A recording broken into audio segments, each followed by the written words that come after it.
Os adventistas acreditam que o sábado é o selo de Deus, de acordo com Apocalipse 7:3 e Ezequiel 20:20.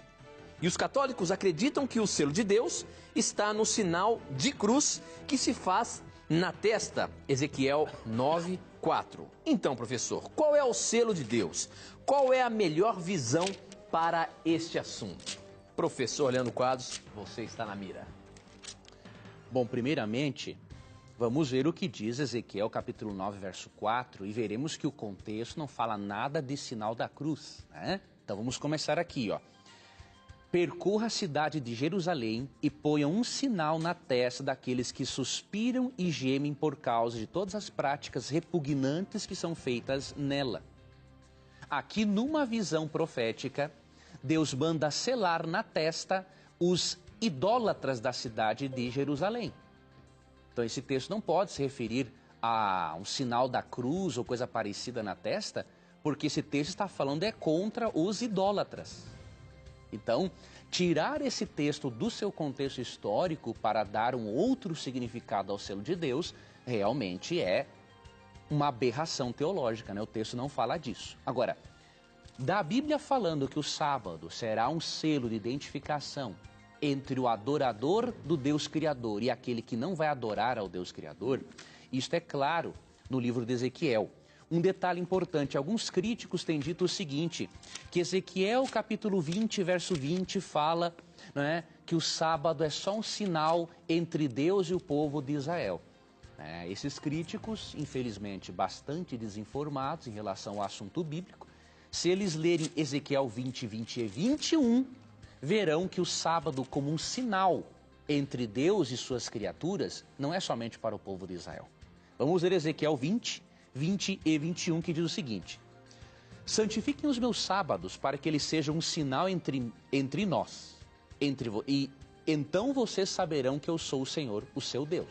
Bom, Deus falou isso para o povo de Israel.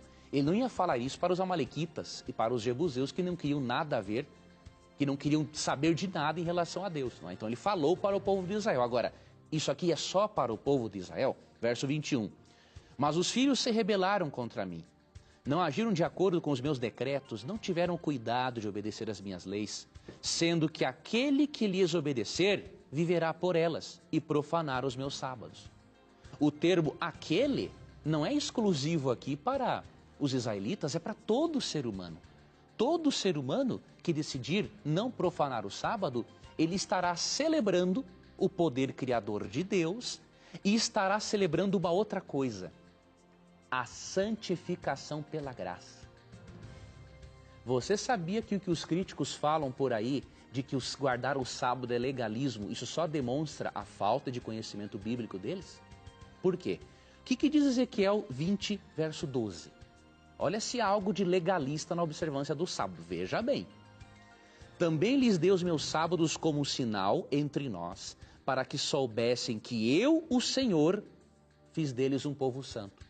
Ou, de acordo com outras traduções, que sou eu, o Senhor, quem os santifica. O sábado, além de ser um memorial do Deus Criador, ele é um memorial de que nós só podemos ser santificados pelo poder de Deus e pela graça de Deus. Por isso não há nada de legalismo em observar o quarto mandamento. O legalismo existe quando você observa qualquer um dos mandamentos como meio de salvação. Não é este o caso do sábado, para aqueles que estão devidamente informados sobre o assunto. Portanto, não resta dúvidas de que o selo de Deus que identificará entre aquele que adora ao Deus Criador ou adorará o poder representado pela besta é realmente e será o sábado bíblico. Muito bem, professor. Muito bem. Próxima pergunta chegou pelo Twitter.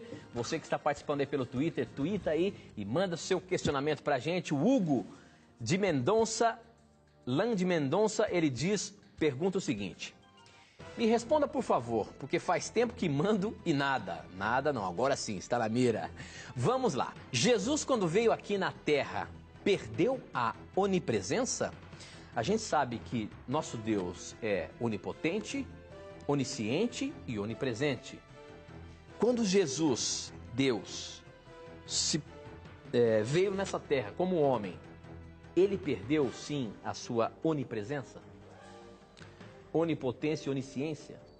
É óbvio que no planeta Terra, quando Cristo estava aqui, ele estava com a natureza divina humana.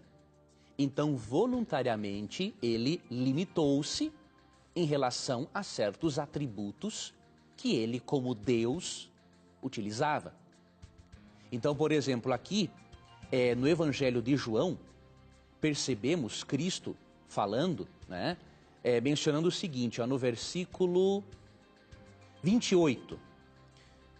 Vocês me ouviram dizer, vou, mas volto para vocês.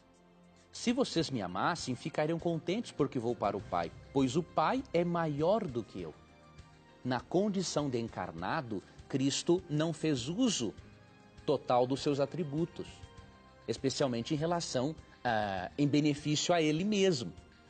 Agora, quando Cristo retorna ao céu, por exemplo, Colossenses 2,3 fala que em Cristo, nele se originam todos os tesouros do conhecimento, ou seja, ele voltou a ser onisciente, e eu não, assim, acredito que Cristo, por ter uma natureza divina humana, agora ele é limitado, não é mais onipresente.